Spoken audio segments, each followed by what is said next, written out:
Okay, so for my next project, I'm going to make another RC Coupe de Verre. The Winterhawk 4 was great. It's a great flyer. It's easier to keep it in a small field, and it's really relaxing and fun to fly. So I decided to build another coupe. All right, so this time what I'm doing is I'm going to use Bob White's Coupe number 12, okay? The nice aspect of this is, once again, you can get all the parts pre-cut. Here they are from Bob Holman plans.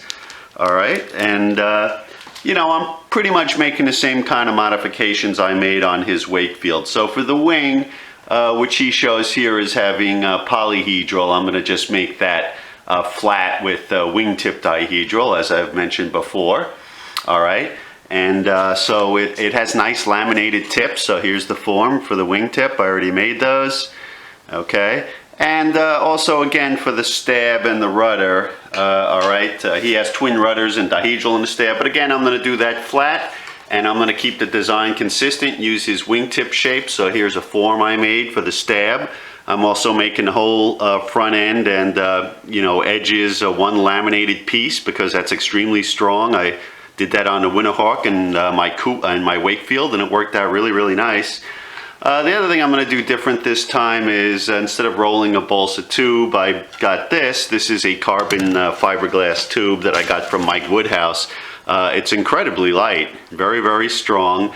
And he has them in 1 inch and 1/8, 1 inch and 3/4. Usually with Coupe you use 3/4, but I'm going to use a little bigger because I'm just sport flying, so I want to use a bigger motor and I want to make sure I have some room in there.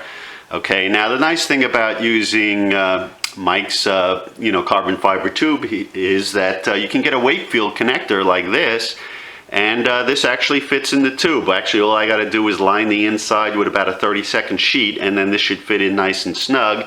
I'm also going to get a F1G tail boom. Those are very light. I'll show you that later.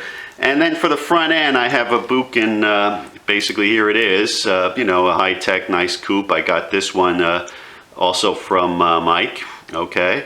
And it has a nose ring and all of that. Now, since it doesn't totally fit in there, because it's for a 3/4 inch tube, I'm just going to make a little front end adapter.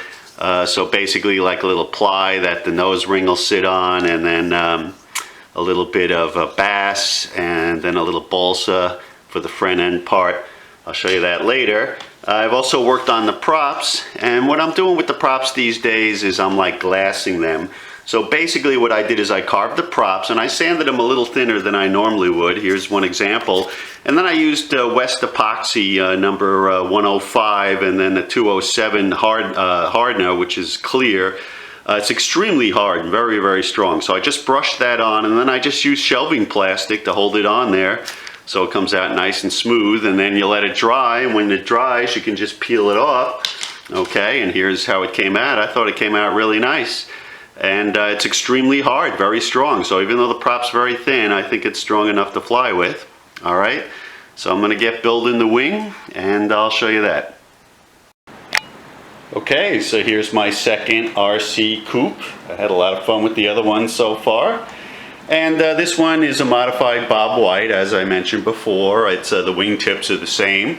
However, I did make the wing flat with just wingtip dihedral because I just think it's a little stronger, and I've had great success with that so far.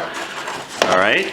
On the front end, basically you can see I made a little adapter there. All right. And on the inside of the carbon fiber tube, I just rolled a 30-second ply.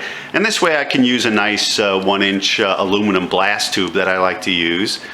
Okay, the pylon I glassed in the same way I did the props. I thought that came out nice. And again, it's got the Spectrum AR400 and the Diamond D47 servo and a single lipo.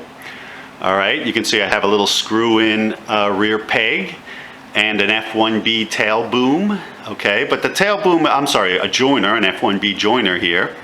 But the tail boom is an F1G, which is lighter than the Wakefield tail boom, so this is nice. Okay, you can now on the coupes, I don't really do the push rod, which is a 30-second wire. You can't do it on the fuselage, so I do it on the tail boom about midway back, and that seems to hold it nice and firm. You really got to do that so it doesn't go slapping around. Now the stab and the rudder, I simply use the wingtip design, keeping with Bob's theme there. All right, and I thought that came out pretty nice. I mylar'd both of them. Okay, and I did the variable incidence tail the same way I did before. I put in a nylon screw. This is very light. The only thing I'm doing different is where the hook is, there's one guide tube, and then there's another guide tube where the thread goes through. And the reason I do that is that this way when you pull it out, the hook doesn't come all the way out and it doesn't dangle. It stays in there. All right, so I think this came out pretty nice. All right, it's a little lighter than the last one. The total weight of the plane, including the push rod and things like that, was 84 grams. So that's not too bad for an RC version. Okay, and as soon as we get a calm day, I'm going to go out, do some flying.